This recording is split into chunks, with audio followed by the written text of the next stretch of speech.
Can you hear me now?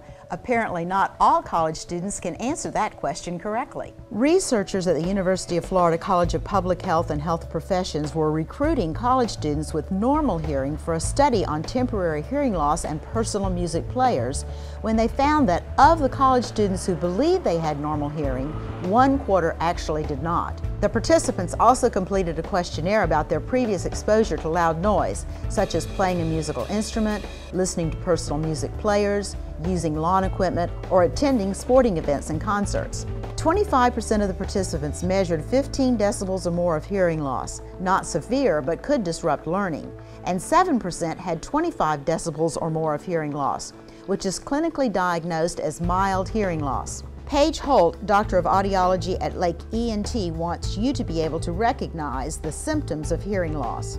There are basically 3 types of hearing loss. There's what we call nerve loss, and the fancy term for that is sensory neural hearing loss.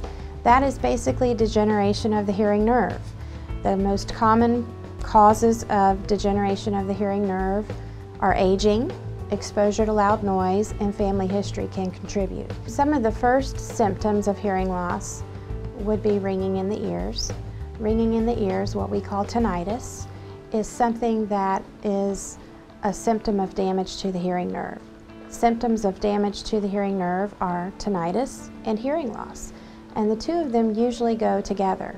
So many people will come in and say, my ears are ringing, and one of the first things we will do is test the hearing, because we want to determine, is there some damage or degeneration of the hearing nerve that can be associated with that ringing. Hearing loss can be genetically related, and so we always would recommend that if you do have a strong history of hearing loss in your family members, that you do start having your hearing screened in your middle years, because we want to know what your hearing is, a baseline, so that if you do have something happen and you start feeling like you're not hearing very well, my ear feels plugged up, I have some fullness in my ear, I have some ringing in my ear, then we can have a hearing test performed, and we will have a baseline to compare it to, so that we can determine, is your hearing starting to progress?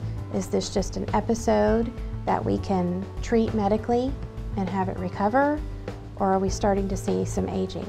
Paige reminds us that even mild hearing loss is enough to disrupt a person's ability to understand speech, missing subtle speech sounds, children's voices, and songbirds.